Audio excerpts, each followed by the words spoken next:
Bonjour mes chers élèves. Ça va, j'espère que vous allez bien. Encore une fois, je vous souhaite un très bon ramadan à vous, à vos parents, à vos familles. Et toujours pendant ce confinement.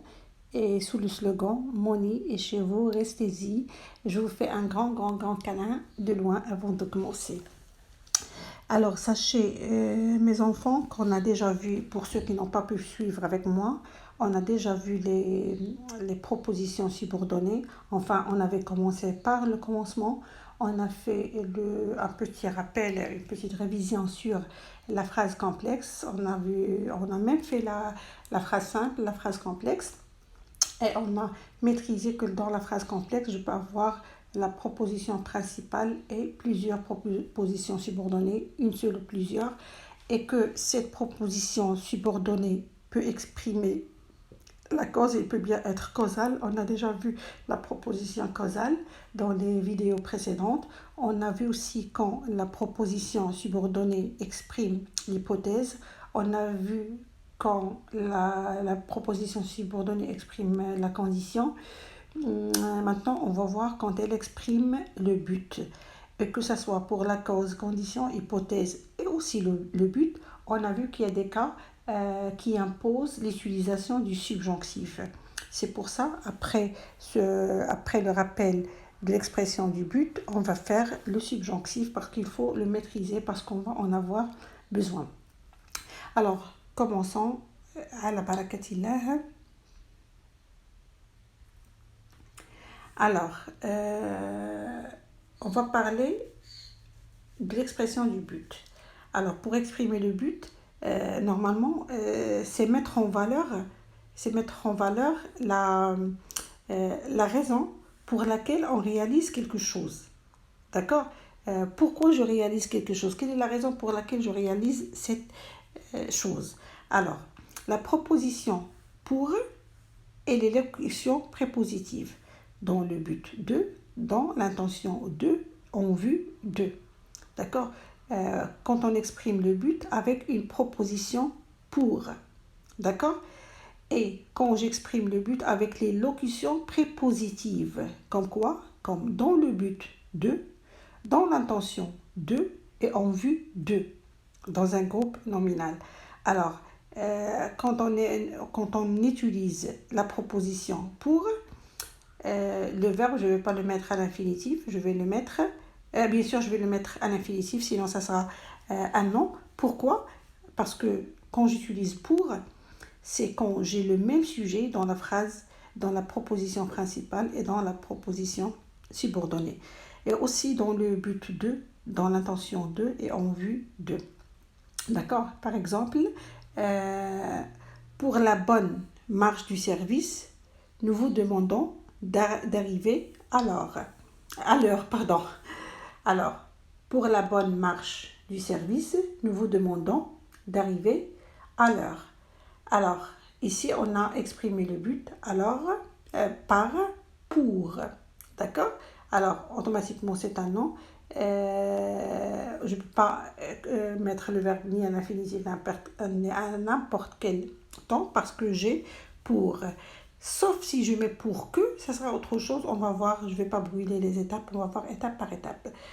Deuxième exemple, les employés multiplient leurs efforts en vue de, c'est-à-dire en vue d'une augmentation de salaire.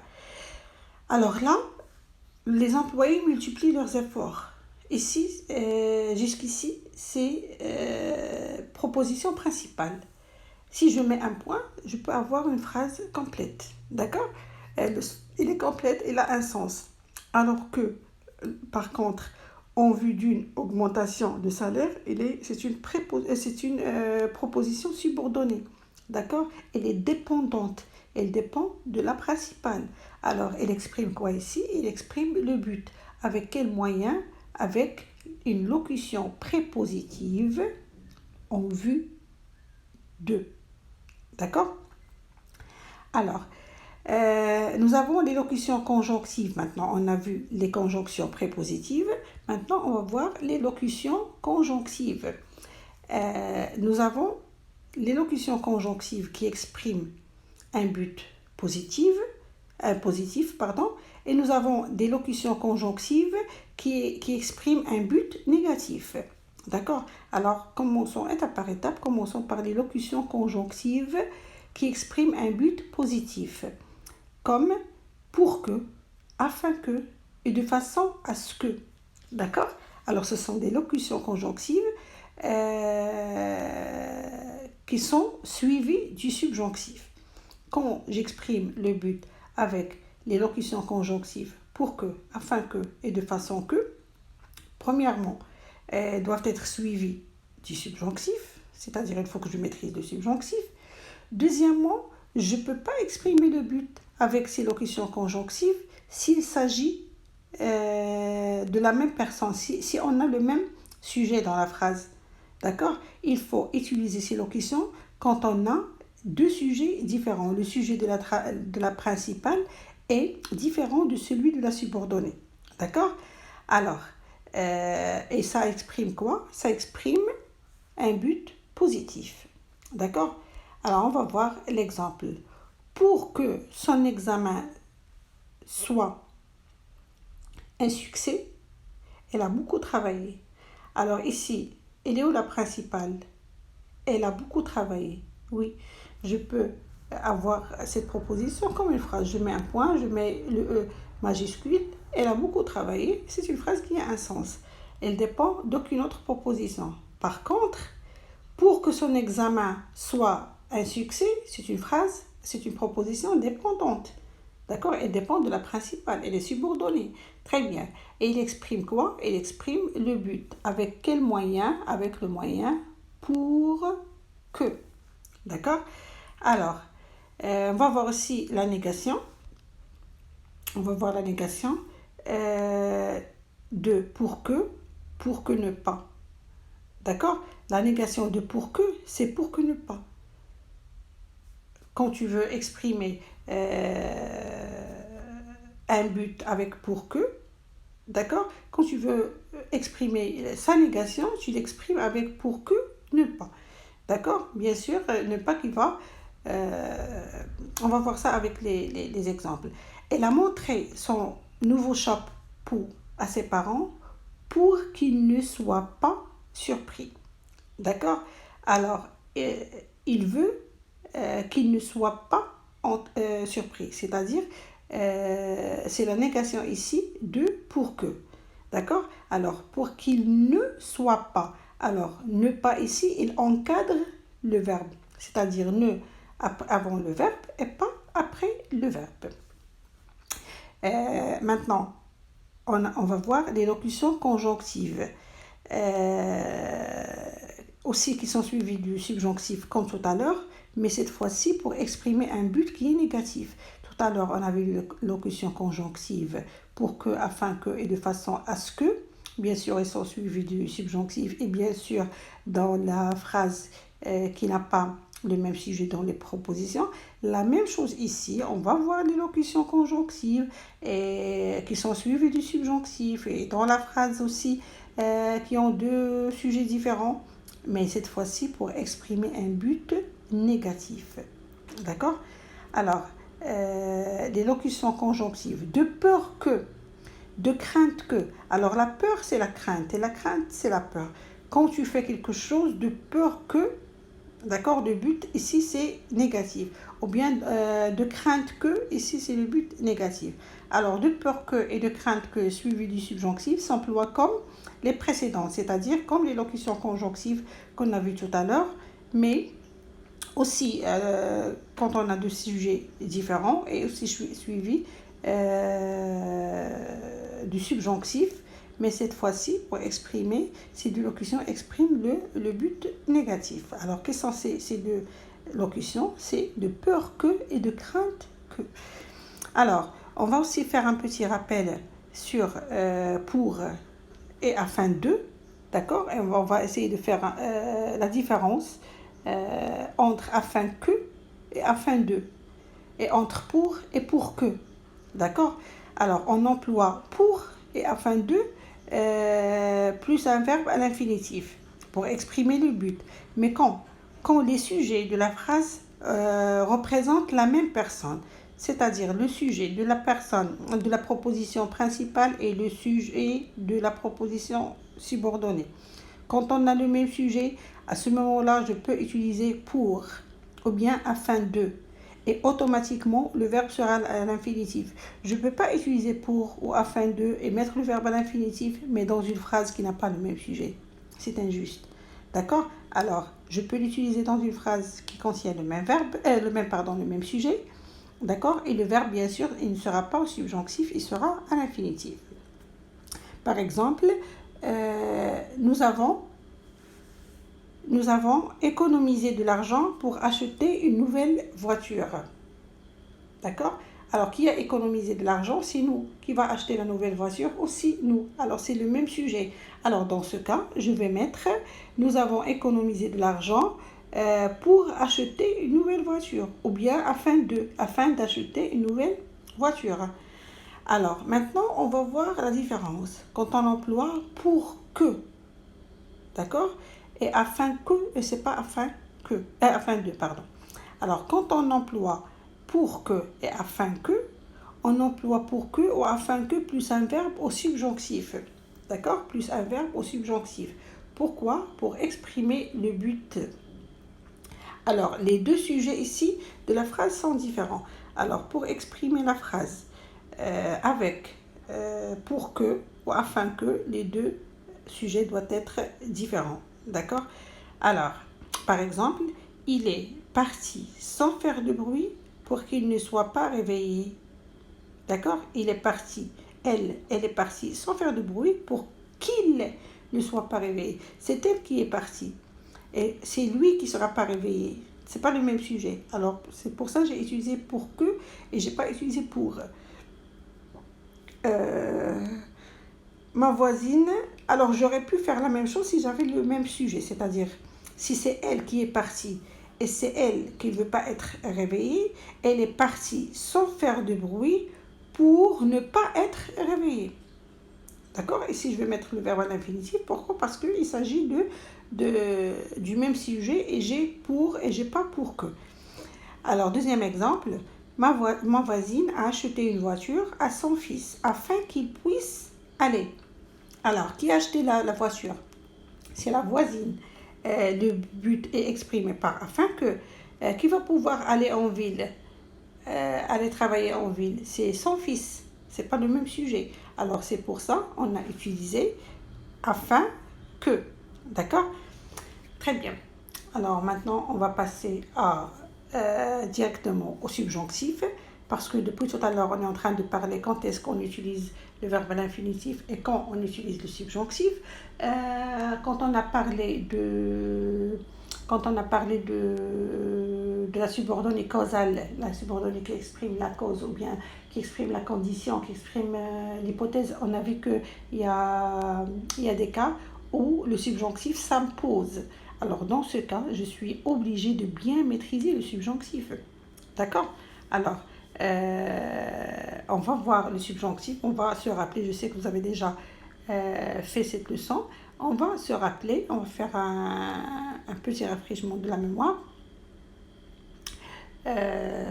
On commence par le subjonctif et son mode, c'est-à-dire il a un mode incertain, d'accord, qui souligne les possibilités de la réalisation d'une action.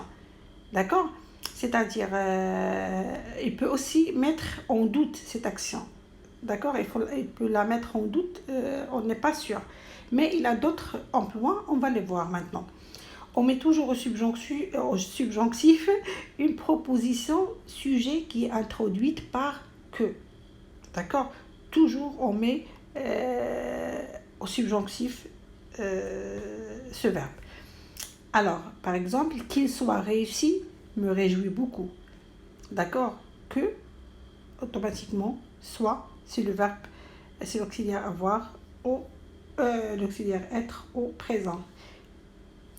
Qu'est-ce que je raconte là? C'est l'auxiliaire être au subjonctif. Que je sois, que tu sois, qu'il soit, que nous soyons, que vous soyez, qu'il soit.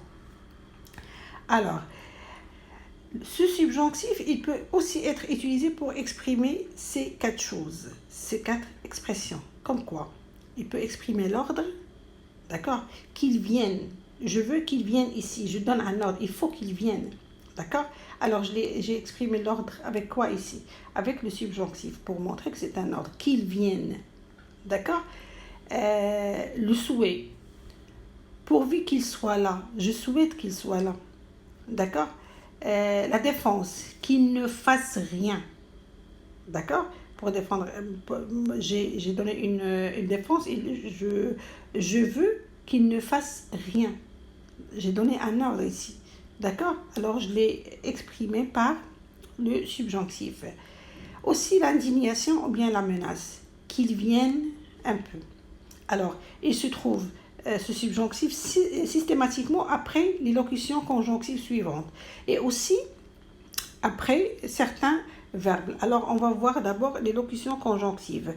À condition que, à moins que, à supposer que, afin que, avant que, bien que, de crainte que, de façon que, de peur que, en admettant que, encore que, jusqu'à ce que, malgré que, non que, pour peu que, pourvu que, quoique, sans que, s'étant et que, soit et que. Alors, ces locutions, on va les voir aussi dans les propositions, les subordonnées qu'on va voir après, c'est-à-dire on n'a pas encore fait la conséquence, la concession, l'opposition, d'accord. À chaque fois, pour exprimer certaines choses, il y a des cas qui imposent le subjonctif avec ces locutions, on va les voir.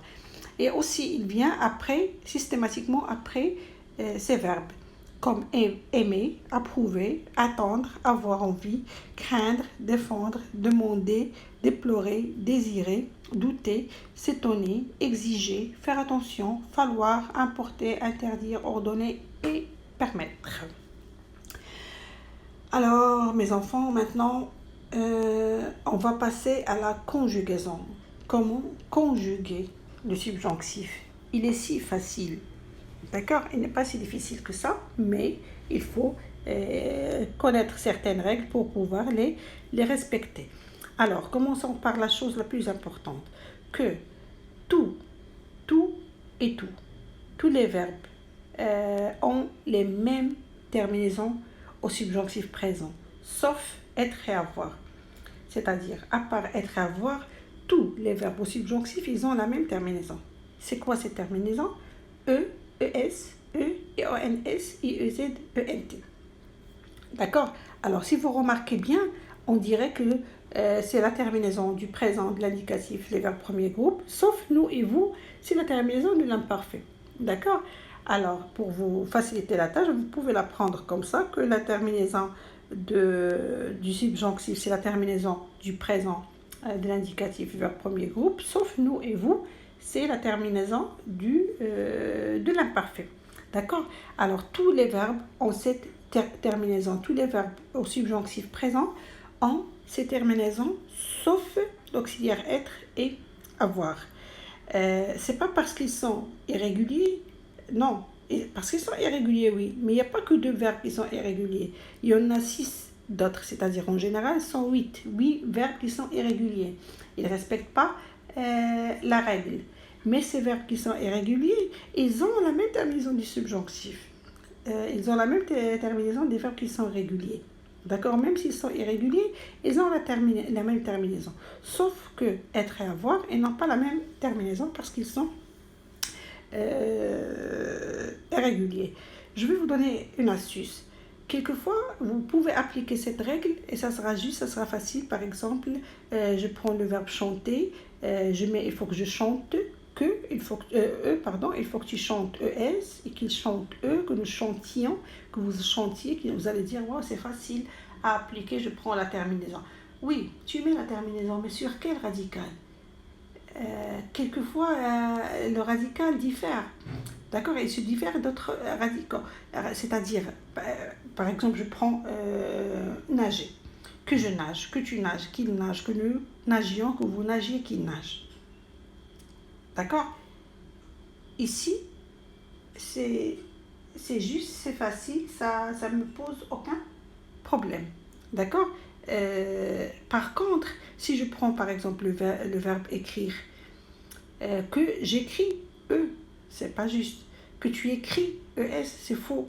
Alors, si je te dis non, il faut que j'écrive, tu vas dire, mais d'où vient ce radical écrive? Ça va te perturber un petit peu. D'accord? Alors, parce qu'il y a des verbes qui apparaissent faciles et il y a des verbes qui apparaissent difficiles, alors que non, il faut juste respecter l'astuce et la règle. Alors, pour ne pas tomber dans ce piège, tu conjugues le verbe au présent à la troisième personne plurielle, tu enlèves sa terminaison et tu ajoutes la terminaison de subjonctif selon si tu as la première personne singulier, tu vas mettre E, la deuxième personne singulier, tu vas mettre ES, troisième personne, tu vas mettre E, première pluriel, tu vas mettre EONS, deuxième, tu vas mettre EEZ, troisième, tu vas garder le verbe tel qu'il est et ce sera au subjonctif. Par exemple, le verbe écrire, je vais le conjuguer au présent. J'écris, tu écris, il écrit, nous écrivons, vous écrivez, ils écrivent. Alors je prends ils écrivent, j'enlève ENT, d'accord? Et j'ajoute la terminaison du subjonctif. C'est-à-dire, il faut que j'écrive E, il faut que tu écrives ES, il faut qu'il écrive, il faut que nous écrivions, il faut que vous écriviez, il faut qu'ils écrivent. D'accord? Je peux faire cette méthode, cette astuce sur tous les verbes pour pouvoir les conjuguer au subjonctif présent, sauf les verbes qui sont irréguliers, les 8 verbes qu'on va voir tout à l'heure. Alors, par exemple, que je chante E, que tu chantes ES, qu'il, qu'elle chante E, que nous chantions, que vous chantiez, qu'il chante. Les verbes du deuxième groupe, que je finisse, que tu finisses, qu'il finisse, que nous finissions, que vous finissiez, qu'il finisse. C'est-à-dire, je vais toujours, par exemple, le verbe faire. Je ne sais pas comment faire pour le conjuguer au subjonctif. Je vais appliquer la règle et l'astuce. Je vais conjuguer le verbe au présent, troisième personne plurielle. Je finis, tu finis, il finit, nous finissons, vous finissez, ils finissent. J'enlève ENT et j'ajoute la terminaison du subjonctif E, ES, E, I, ONS, IEZ, ENT. Ça me donne que je finisse, que tu finisses, qu'il finisse, que nous finissions, que vous finissiez, qu'ils finissent. Pour les verbes du troisième groupe, que je vende, la même chose. Je conjugue le verbe au présent. Je vends, tu vends, ils vendent, nous vendons, vous vendez, ils vendent.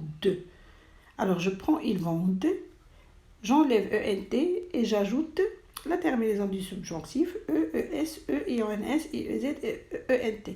Mais si je cherche troisième personne plurielle, je vais garder le même verbe, ça va garder la même terminaison. Que je vende, que tu vendes, qu'ils vendent, que nous vendions, que vous vendiez, qu'ils vendent. Vous avez vu, mes enfants, c'est pas si difficile que ça. C'est très facile. Alors, on va voir maintenant la dernière étape de cette leçon. On va commencer par une remarque. C'est par exemple les verbes rire et sourire, ainsi que tous les verbes qui ont IER, ils ont 2 I. D'accord? À la première personne plurielle et à la deuxième personne plurielle. C'est-à-dire, le premier I appartient au radical et le second I appartient à la terminaison.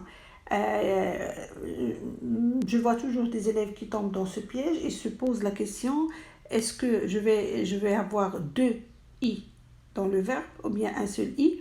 On a l'habitude de rencontrer ça et d'affronter ce problème dans les examens. Alors, je vous dis, en faisant cette révision, oui, il faut garder les deux, c'est-à-dire le verbe rire, alors que nous rions. D'accord? Ri, premier I, c'est le radical, deuxième I, c'est la terminaison. D'accord? Étudier, que nous étudions. Alors, il y a 2 I. I du radical, deuxième I, la terminaison. Que nous crions. Le verbe crier aussi. Premier I, c'est le radical. Deuxième I, c'est la terminaison. Pour vous aussi. Vous souriez. 2 I. Premier i, le radical. Deuxième i, la terminaison. Et ainsi de suite. Alors, maintenant, on va comparer le présent de l'indicatif et celui du subjonctif du verbe sourire pour faire la différence. Alors, je souris, c'est le présent. D'accord? Il faut que je souris, c'est le subjonctif. Le premier contient un S, le deuxième, le second contient un E. D'accord? Alors, je peux me tromper, je peux me dire comment vais-je savoir qu'il faut que je remplace, je ne sais pas c'est quoi le radical. Alors, on va appliquer la règle dont on a parlé tout à l'heure. Je vais conjuguer le verbe présent. Je souris, tu souris, il sourit, nous sourions, vous souriez, il sourit. J'enlève ENT et j'ajoute la terminaison du subjonctif E, ES, E, IONS, IEZ, ENT. D'accord? Ça va faire je souris avec E. D'accord? Tu souris, S, au subjonctif que tu souris, ES. Il sourit, T, au subjonctif qu'il sourit, E. Nous sourions, au présent, ONS, au subjonctif que nous sourions. D'accord? J'ai ajouté la terminaison IONS et j'ai gardé le I du radical, ça m'a donné 2 I. La même chose pour vous. Vous souriez au présent un seul I, que vous souriez 2 I. I du radical, deuxième I, la terminaison. Il sourit, c'est normal. Il sourit aussi, c'est normal. Alors, on a vu tout à l'heure que tous les verbes au subjonctif présent ont la même terminaison, même les verbes qui sont irréguliers, sauf être et avoir. D'accord? Alors, en général, c'est pas parce qu'ils sont irréguliers, non, nous avons d'autres verbes qui sont irréguliers, mais ils ont la même terminaison. Alors, en général, vous avez un verbe à conjuguer au subjonctif présent, vous appliquez la règle dont je vous ai parlé tout à l'heure. Je conjugue le verbe au présent, troisième personne plurielle, j'enlève sa terminaison et j'ajoute la terminaison du subjonctif E, ES, E, IONS, IEZ, ENT, sauf pour les verbes qui sont irréguliers. Que vais-je faire alors? Je dois apprendre ces verbes qui sont irréguliers. Nous avons 8 verbes, y compris être et avoir. Il faut les apprendre par cœur parce qu'on ne peut pas appliquer la règle. Par exemple, si je prends le verbe aller, je conjugue au présent, je vais, tu vas, il va, nous allons, vous allez, ils vont. Je ne peux pas enlever ENT et ajouter la terminaison. Déjà, il n'a pas le ENT. Alors pourquoi je ne peux pas faire ça? Parce que c'est un verbe irrégulier. Qu'est-ce qu'il faut faire alors? Il faut l'apprendre, tout simplement. La même chose pour le verbe faire. D'accord? Je ne peux pas dire je fais, tu fais, il fait, nous faisons, vous faites, ils font. Et je prends la terminaison, j'enlève la terminaison. Il n'y a pas rien. Quelle terminaison? Il n'y a pas le ENT pour l'enlever et ajouter la terminaison du subjonctif. Pourquoi il n'y a pas? Parce qu'il est irrégulier. Alors, quand vous aurez un verbe à conjuguer, par exemple, au subjonctif présent, d'abord vous allez voir, est-ce que ce verbe fait partie de cette liste que vous devez apprendre, bien sûr. Est-ce qu'il fait partie de cette lettre? S'il fait pas de cette liste, s'il fait partie de cette liste, il faut l'apprendre, il faut conjuguer. S'il ne fait pas partie de cette liste, à ce moment-là, je peux appliquer ma fameuse règle, c'est de conjuguer le verbe au troisième personne plurielle et changer la terminaison, mettre la terminaison du subjonctif. Et voilà, les verbes qui sont irréguliers sont avoir, être, aller, faire, pouvoir, valoir, savoir et vouloir. Vous devez les apprendre comme il se doit, les enfants, et apprendre cette petite règle et vous allez bien maîtriser le subjonctif dont vous aurez besoin pour les propositions subordonnées, pour plusieurs propositions subordonnées, c'est-à-dire c'est à maîtriser et c'est pas si difficile que ça. Voilà, mes chers élèves, c'est la fin de notre leçon. La prochaine fois, Inch'Allah, on va faire d'autres propositions. On va faire, on a toujours la concession à faire. La condition, on a déjà fait la condition. Nous avons la concession. Quoi d'autre? La concession et les conséquences. Et l'opposition aussi. En tout cas, on va essayer de voir toutes les leçons qui sont programmées pour vous cette année en deuxième semestre, pour qu'on puisse, Inch'Allah, bien maîtriser ces leçons et aussi bien maîtriser notre examen normalisé et le passer, Inch'Allah, dans des bonnes conditions. Pour ça, je vous rappelle de rester toujours chez vous, s'il vous plaît, les enfants. Ce confinement, Inch'Allah, va se terminer bientôt. Restez chez vous pour qu'on puisse se voir encore une fois et se rencontrer sains et saufs et dans des bonnes conditions. N'oubliez pas que je vous aime très très fort. Gros bisous de loin. Bye.